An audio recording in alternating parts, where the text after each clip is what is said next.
ਸਾਡੇ ਨਾਲ ਚਰਨਪਾਲ ਸਿੰਘ ਬਾਗੜੀ ਨੇ। ਉਹਨਾਂ ਤੋਂ ਗੱਲ ਕਰਦੇ ਹਾਂ ਤੇ ਉਹਨਾਂ ਤੋਂ ਪੁੱਛਦੇ ਹਾਂ ਕਿ ਇਹ ਮਸਲਾ ਕੀ ਆ ਤੇ ਉਹਨਾਂ ਵੱਲੋਂ ਕੀ ਕੀਤਾ ਗਿਆ। ਬਾਗੜੀ ਸਾਹਿਬ, ਸਭ ਤੋਂ ਪਹਿਲਾਂ ਤੁਹਾਡਾ ਸਵਾਗਤ ਹੈ ਜੀ।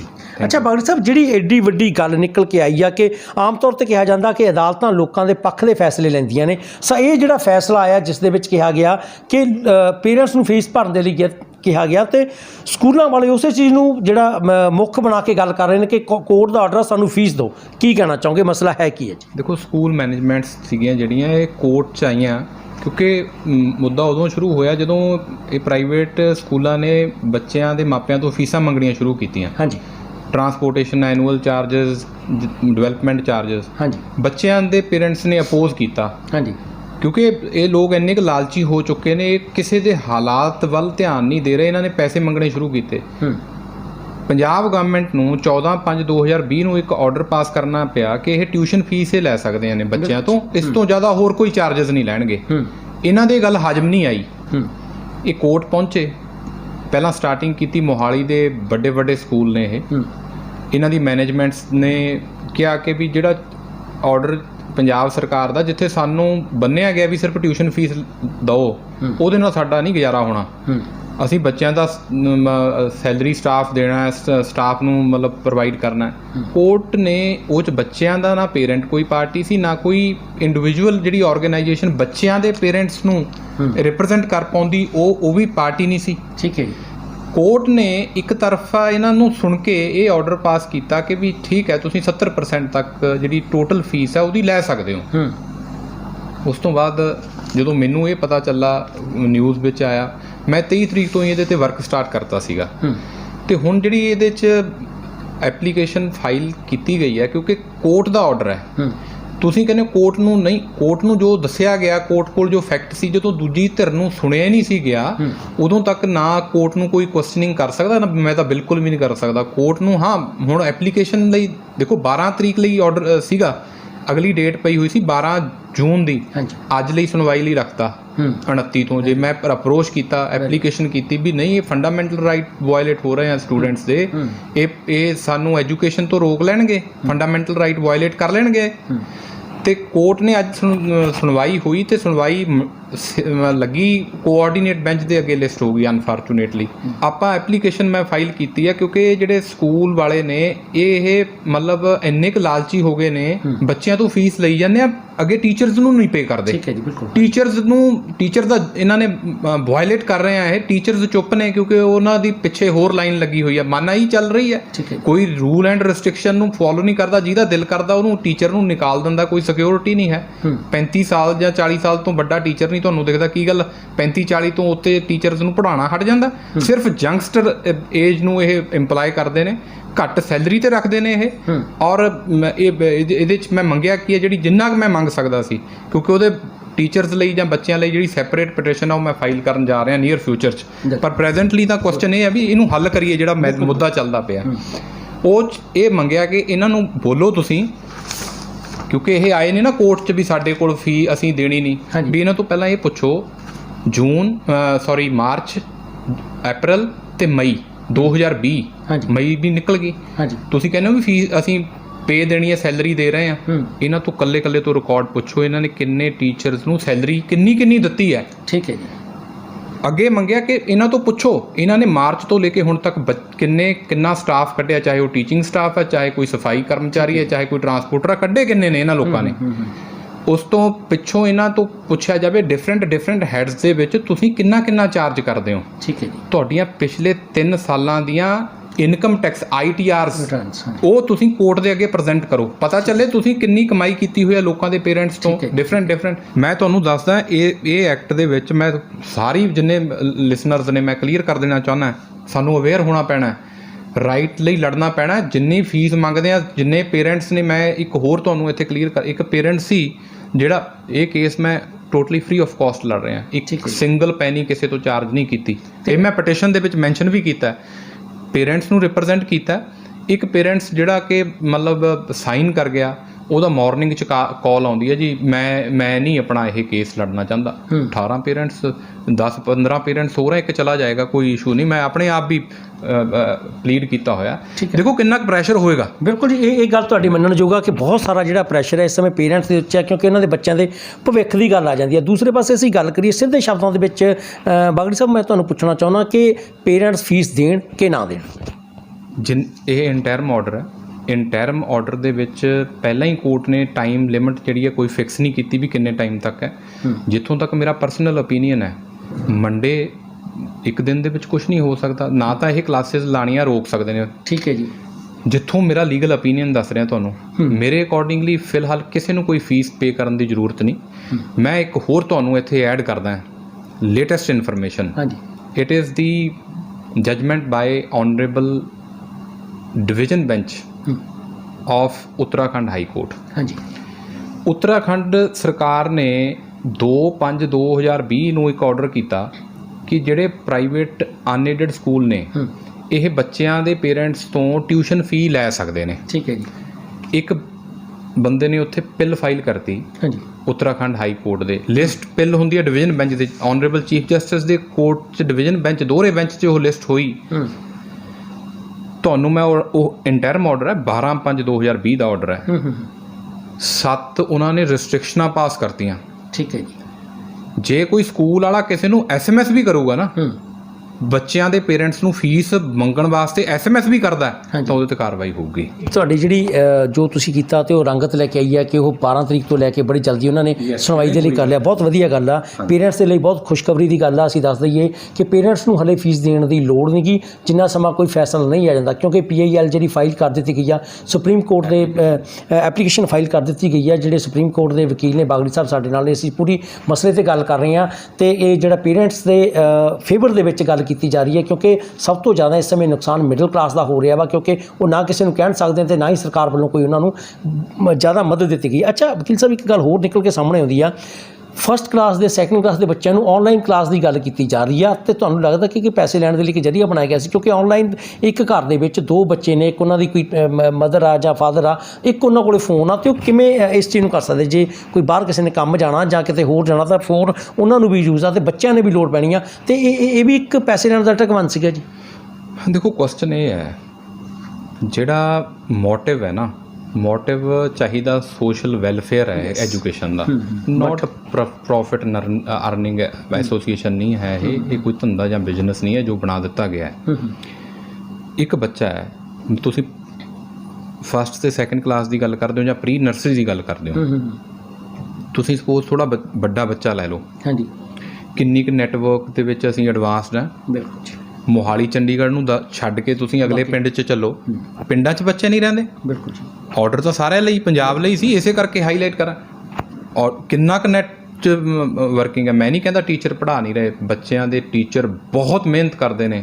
ਮੈਂ ਸ਼ੁਰੂ ਤੋਂ ਮੇਰੀ ਇਹ ਜੱਦੋਜਹਿਦ ਰਹੀ ਹੈ, ਕਿਉਂਕਿ ਚਲੋ ਬਿਜ਼ੀ ਰਹਿਣਾ ਮੈਂ ਆਪਣੇ ਲਾਈਫ 'ਚ, ਬੱਚਿਆਂ ਦੇ ਪੇਰੈਂਟਸ ਲਈ ਵੀ ਕੁਛ ਕੀਤਾ ਜਾਵੇ। ਜਦੋਂ ਮੈਂ ਦੇਖਦਾ ਹਾਲਾਤ ਵੀ ਜ਼ਿਆਦਤੀਆਂ ਕੀਤੀਆਂ ਜਾ ਰਹੀਆਂ ਟੀਚਰਸ ਦੇ ਨਾਲ।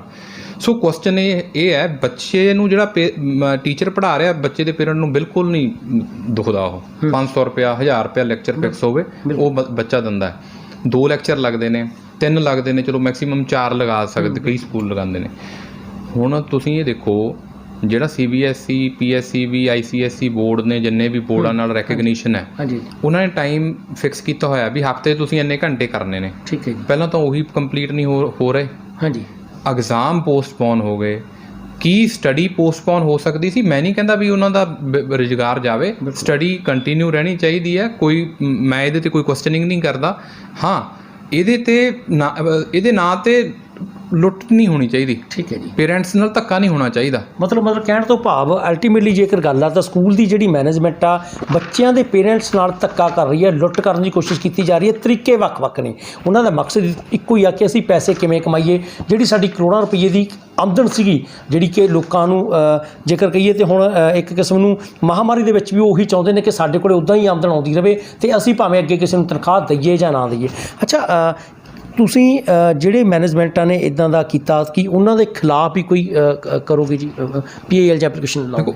ਉਹਨਾਂ ਦਾ ਪਟੀਸ਼ਨ ਫਾਈਲ ਕੀਤਾ ਹੋਇਆ ਹੈ, ਜਿਹ 'ਚ ਪਾਰਟੀ ਬਣੇ ਆ। ਹੁਣ ਨਹੀਂ ਇਸ ਤੋਂ ਬਾਅਦ ਤੁਸੀਂ ਜਦੋਂ ਹੁਣ ਤਾਂ ਤੁਸੀਂ ਪੇਰੈਂਟਸ ਦੀ ਵੱਲੋਂ ਗਏ ਹੋ ਤੇ ਲੇਕਿਨ ਉਸ ਦੇ ਵੀ ਜਾਓਗੇ ਕਿ ਇਹਨਾਂ ਨੇ ਲੋਕਾਂ ਨੂੰ ਹਰਾਸ ਕੀਤਾ, ਲੋਕਾਂ ਦੇ ਵਿੱਚ ਮੈਂਟਲੀ ਸਟ੍ਰੈਸ, ਜਿਹੜਾ ਲੋਕਾਂ ਦੇ ਵਿੱਚ ਕਾਫੀ ਮੈਂਟਲੀ ਸਟ੍ਰੈਸ ਹੋ ਗਿਆ ਸੀ, ਲੋਕਾਂ ਦੇ ਬੱਚਿਆਂ ਦੀ ਪ੍ਰੋਬਲਮ ਸੀਗੀ, ਬਿਜ਼ਨਸ ਚੱਲ ਨਹੀਂ ਰਹੇ ਮਿਡਲ ਕਲਾਸ ਦੇ, ਉਸ ਤੋਂ ਬਾਵਜੂਦ ਉਹਨਾਂ ਨੂੰ SMS ਕੀਤੇ ਜਾ ਰਹੇ ਨੇ, ਫੋਨ ਕਾਲਸ ਕੀਤੀਆਂ ਜਾ ਰਹੀਆਂ ਨੇ ਤੇ ਉਹਨਾਂ ਨੂੰ ਕਿਹਾ ਜਾ ਰਿਹਾ ਕਿ ਤੁਸੀਂ ਫੀਸ ਆ ਕੇ ਦੇ, ਤੇ ਇਸ ਦੇ ਖਿਲਾਫ ਵੀ ਤੁਸੀਂ ਸਕੂਲ ਮੈਨੇਜਮੈਂਟ ਦੇ ਖਿਲਾਫ ਵੀ ਜਿਹੜਾ ਮੈਂ ਇਹਦੀ ਜਿਹੜੀ ਐਪਲੀਕੇਸ਼ਨ 'ਚ ਤੁਸੀਂ ਕੁਐਸਚਨ ਇਹ ਪੁੱਛ ਲਿਆ, ਮੈਂ ਜਿਹੜੀ ਇੱਕ ਐਪਲੀਕੇਸ਼ਨ ਦਿਖਾ ਵੀ ਦਿੰਦਾ ਤੁਹਾਨੂੰ।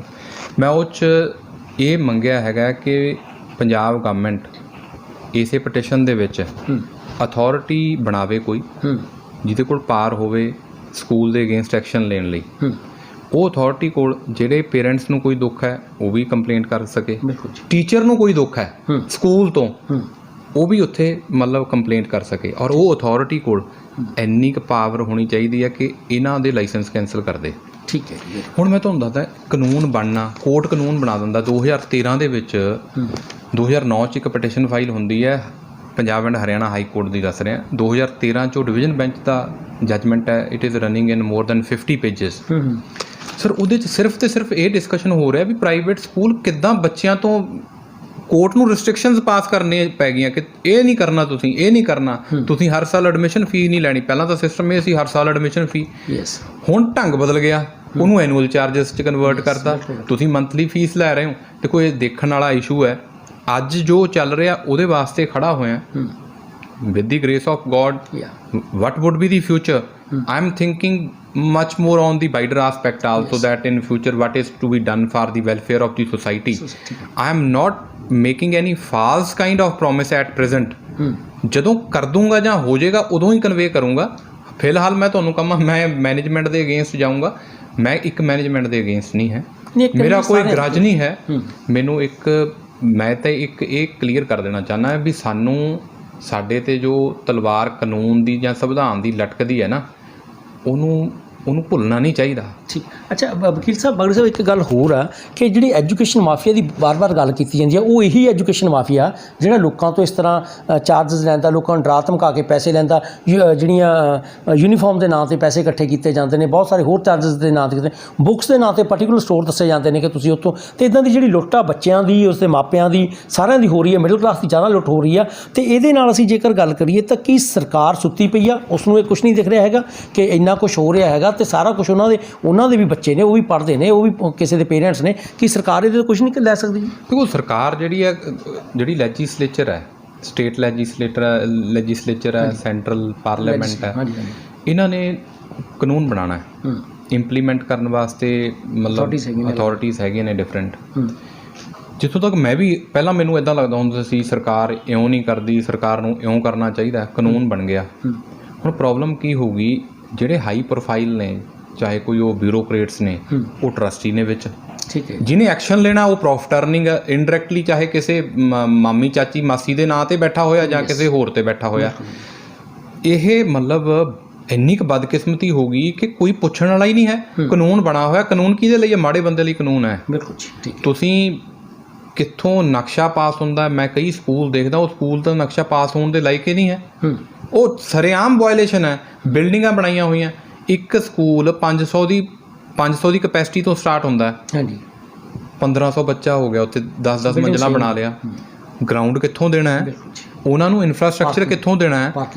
ਪਾਰਕਿੰਗ ਫੈਸਿਲਿਟੀ ਤਾਂ ਚਲੋ ਬਾਹਰ ਲਾਈਨਾਂ ਲੱਗਦੀਆਂ, ਪਬਲਿਕ ਟਰਾਂਸਪੋਰਟ ਤੇ ਤੁਸੀਂ ਕਿਤੇ ਸਕੂਲ ਦੇ ਜਿਹੜੇ ਵੱਡੇ ਆ ਨਾ, ਇਹ ਵੱਡੇ ਸਕੂਲ ਨੇ ਜਿਹੜੇ ਜਿਨ੍ਹਾਂ ਨੂੰ ਪ੍ਰੋਬਲਮ ਹੈ, ਜਿਨ੍ਹਾਂ ਦਾ ਦਿਵਾਲੀਆ ਨਿਕਲਦਾ ਜਾ ਰਿਹਾ, ਜਿਹੜੇ ਕਹਿੰਦੇ ਕੋਰਟ ਨੂੰ ਵੀ ਸਾਡੀ ਦਿਵਾਲੀਆ ਨਿਕਲਦਾ ਜਾ ਰਿਹਾ, ਦਿਖਾ ਰਹੇ ਨੇ ਨਾ। ਤਦੀ ਇਹਨਾਂ ਦਾ ਆਲੀਸ਼ਾਨ ਕੰਮ ਦੇਖੋ ਕੀ ਹੈ, ਕੈਪਚਰ ਕਰੋ ਨਾ, ਦਿਖਾਓ ਲੋਕਾਂ ਨੂੰ ਇਹਨਾਂ ਦੀ ਕੀ ਪ੍ਰੋਪਰਟੀ ਹੈ, ਕੀ ਇਹਨਾਂ ਨੇ ਬਣਾਇਆ, ਕੀ ਖੱਟਿਆ। ਸਰ ਇਹ ਦੇਖੋ ਮੈਂ ਇਕੱਲਾ ਕੁਛ ਨਹੀਂ ਕਰ ਸਕਦਾ। ਮੈਨੂੰ ਅੱਜ ਇਹ ਲੱਗਾ ਜਦੋਂ ਇਹ ਆਇਆ, ਮੈਂ ਉਦੋਂ ਇਮੀਡੀਏਟਲੀ ਜੋ ਮੇਰੇ ਤੋਂ ਚਾਹੇ ਦਿਨ ਰਾਤ ਮੈਨੂੰ ਕਰਨਾ ਪਿਆ ਵਰਕ, ਅਤੇ ਇਸ ਕਰਕੇ ਅੱਜ ਕੋਰਟ 'ਚ ਆਪਾਂ ਸਟਰੋਂਗ ਪੋਜੀਸ਼ਨ 'ਚ ਖੜ੍ਹੇ ਹੋਏ ਹਾਂ।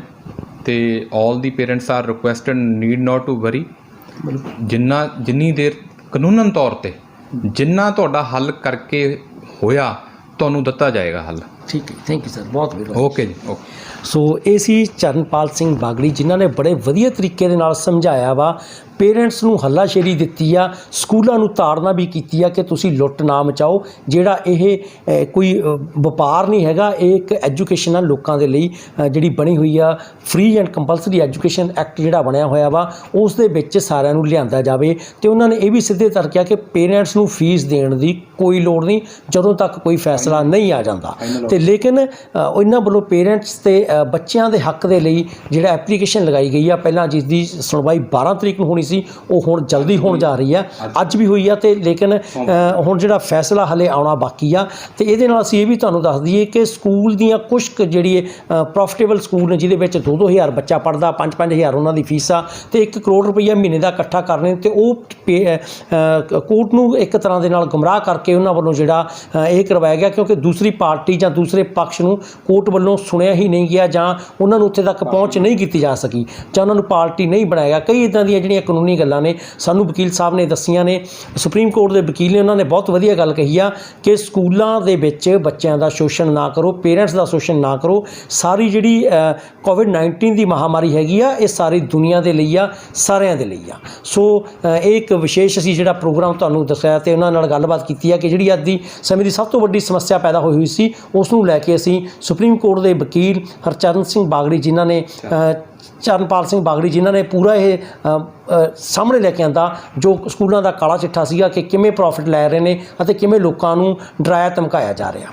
ਹਰਪ੍ਰੀਤ ਸਿੰਘ ਜਸਵਾਲ, ਮੋਹਾਲੀ।